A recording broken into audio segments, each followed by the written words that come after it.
조국 전 법무부 장관 아들의 인턴 경력 확인서를 허위로 써준 혐의로 재판에 넘겨진 최강욱 열린민주당 대표 오늘 1심에서 유죄 판결을 받았습니다. 네, 그 최강욱 의원의 혐의는 이제 업무방해고요. 인턴 확인서를 허위로 써줘가지고는 대학원 입시에 활용할 것이라는 걸 알면서도 건네줬다. 그래서 대학원 입시의 공정성을 방해했다. 업무방해 혐의로 기소가 됐고 예. 재판부는 여기 허위가 맞다 그랬어요. 왜냐하면 그 증거로 이 사람이 인턴 활동을 했다고 그 적시된 기간 내에 오랜만에 만나서 반가웠다느니 이런 말들이 있었으면 네. 제대로 안 나왔다는 얘기잖아요. 그리고 법무법인에 있는 직원들이 조국 전 장관의 아들을 거기서 별로 본 적이 없다고 증언을 했습니다.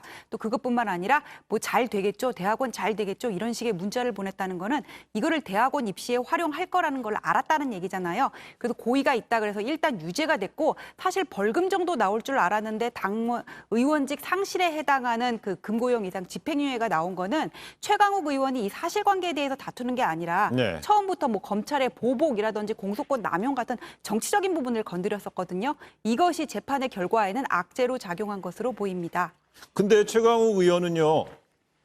조 전 장관 아들이 실제로 인턴으로 활동을 했다. 그래서 확인서를 써줬다 이런 입장이었잖아요. 근데 거기에 대한 증거를 제출을 못한 거죠. 증거를 제출 못한 검찰이 낸 증거를 이제 깰 수 있는 증거를 냈어야 되는데 그게 제대로 이루어지지 않은 것으로 보입니다. 그래요?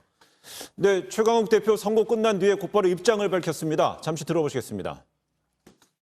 재판부의 인식과 판단에 매우 유감스럽습니다. 일단 재판부가 사용하는 용어 자체에서부터 그간의 검찰이 일방적으로 유포한 용어와 사실관계에 현혹되고 있었다는 인상을 지울 수가 없습니다. 즉시 항소해서 진실을 밝히기 위해서 노력하고 상급심의 현명한 판단을 구하겠습니다. 네, 즉시 항소하겠다는 입장을 분명히 밝혔네요. 네, 일단 재판부가 사용을 했었던 이 용어부터 문제를 삼지 않았습니까? 최 의원도 이 법률가 출신인데 어쨌든 자신의 상식으로는 이게 이해가 안 된다라는 이야기를 하는 겁니다. 방금 보셨다시피 이제 기자들에게 입장을 밝히고 이동을 하면서 이제 자기 SNS에다가도 입장을 밝혔습니다.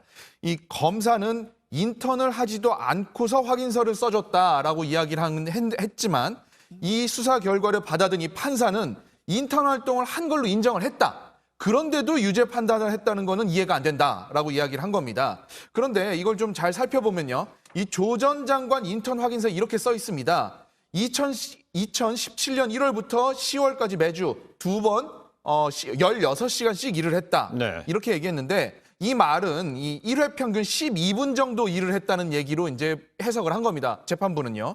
자, 이에 대해서 이게 좀 첨가해서 이야기를 한 게 재판부가 이 정도라면은 이 최 의원과 조 전 장관 아들이 주로 휴일 저녁에 만났다라고 하는데 만나서 그냥 불쌍해 업무 몇 번 한 거 정도로밖에 이해가 안 된다. 네. 즉 그러니까 이걸 봉사 인턴 활동이라고 보기에는 좀 어렵다라고 판단을 내린 겁니다.